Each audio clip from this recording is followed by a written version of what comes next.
I found a file on my computer that should not exist. It had my name on it. It had today's date. And it contained things that hadn't happened yet. For a moment, I thought it was a joke, a prank. Then I reached the last line. That's where my future ended. I almost closed it.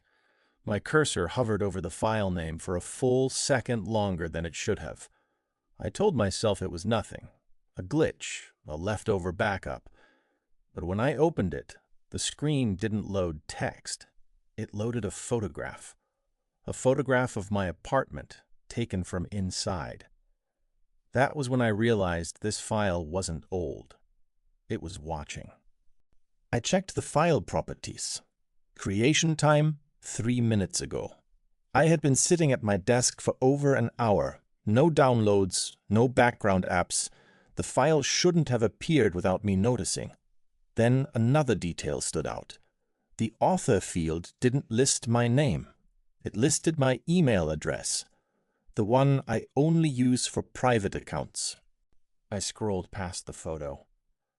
Below it was a list. Dates, times, locations. At first, I thought it was a calendar export. Then I recognized the places. My grocery store, my gym, my apartment building. Every entry matched a moment I had been there. Some were from last week, some were from yesterday. One was scheduled for tonight. I stared at the last entry. Tonight, 11:48 p.m. No location listed, just one line underneath. Do not try to prevent this. My phone buzzed on the desk. An unknown number. No message, just a notification preview. It read, "You're reading too slowly." I didn't answer the call. I didn't move. I just sat there, listening to the quiet hum of my apartment. The file refreshed on its own. A new line appeared at the bottom. Good, you're learning. Then the screen dimmed, except for one sentence blinking slowly. Turn around. I didn't turn around. At least, not right away. I counted my breaths instead. 1, 2, 3. The message stayed on the screen, unmoving. No timer, no warning, just patience. Whatever this was, it wasn't in a hurry. That terrified me more than any threat. My phone vibrated again. This time, a photo arrived. No text. I opened it with shaking fingers. It showed my front door, taken from the hallway. The timestamp was live, updating every second. Someone was standing outside. The door handle moved, slowly. Not enough to open it, just enough to let me hear the click. Another message appeared on my screen. You can look now. I realized then the file was no longer on my laptop. It was open on my phone, and it was still writing itself. I stood up, heart pounding, and backed away from the desk. The apartment felt smaller, closer. Every sound was suddenly too loud. The file updated again. A new section appeared, titled Witness Statement. Under it, a single sentence typed itself out. Subject is cooperating. That's when I heard breathing. Not mine. The breathing came from the hallway. Slow, careful, like someone trying not to be noticed. The file scrolled on its own. Another line appeared. Subject displays elevated fear response. I wanted to scream. Instead, I whispered a question to the empty room. Who are you? The answer appeared instantly. We're documenting you. My phone rang again. This time, I answered. There was no voice, just a soft clicking sound, like keys being pressed. The file updated one last time. A new heading appeared. Final observation. Below it, a sentence I wasn't ready to read. Subject believes he is alone. The lights flickered, just once, enough to remind me how fragile the room really was. When they stabilized, the hallway was empty. No breathing, no movement. My phone went dark in my hand. The laptop screen closed by itself.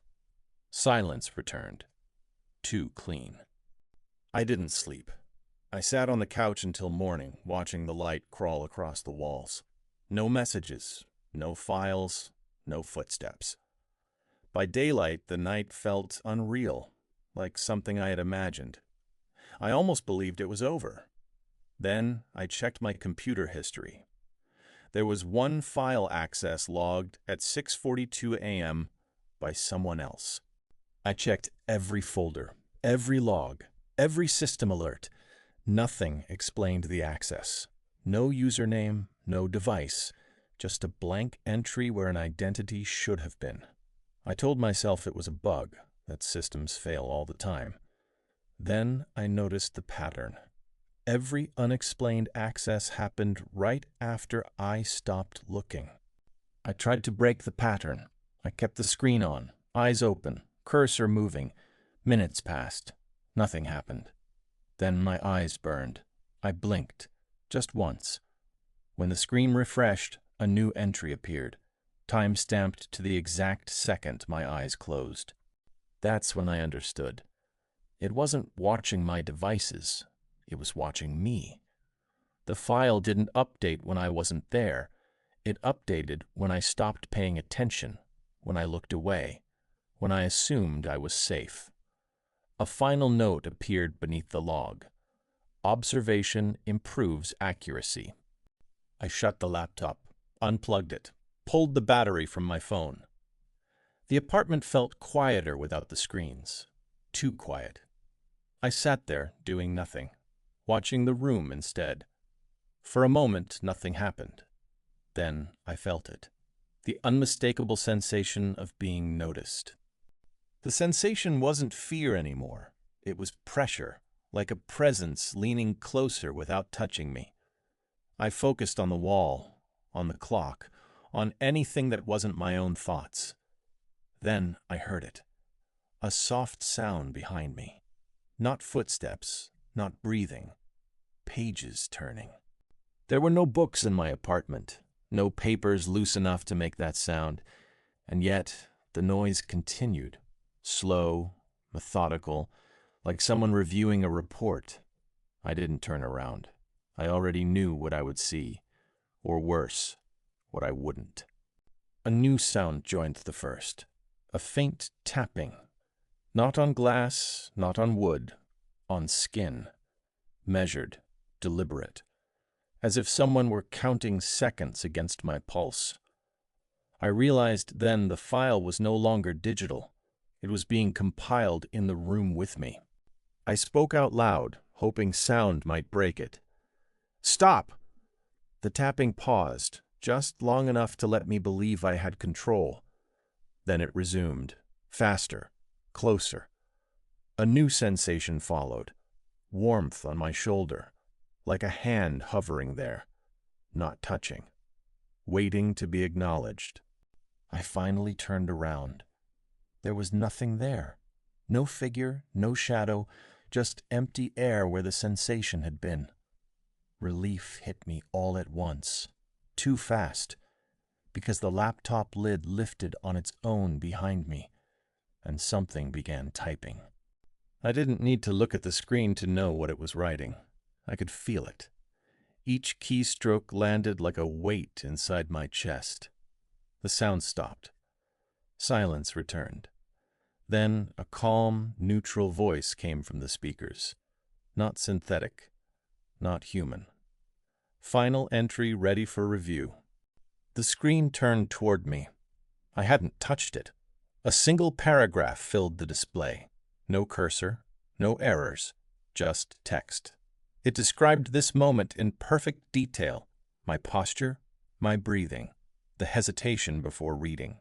At the end, one line waited, unfinished.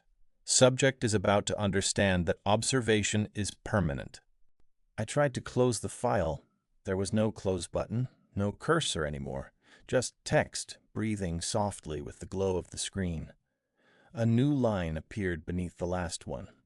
Observation does not end with comprehension. My reflection stared back at me from the glass. but it blinked a second too late. I stepped back from the screen. My reflection stayed where it was, watching. The text continued without sound, line after line. Not predictions, records. Moments I remembered, moments I didn't. At the bottom, a new timestamp appeared. It wasn't tonight. It was tomorrow. I unplugged the laptop. The screen stayed on, still glowing, still writing. I covered it with a blanket. The light seeped through the fabric like a heartbeat. Slow, steady. A final message appeared beneath the timestamp. Observation window extended. I left the apartment before sunrise. Didn't pack, didn't look back. By the time I reached the street, my phone vibrated in my pocket. No signal, no battery. Still, a notification appeared. A familiar file name, updated just now. Location services, active. I don't know who is reading this now. Maybe you found the file the same way I did. Maybe it wanted you to. If so, there's something you should know. The file doesn't document fear or movement or escape. It documents attention, and the moment you finish listening, it will know where to look next.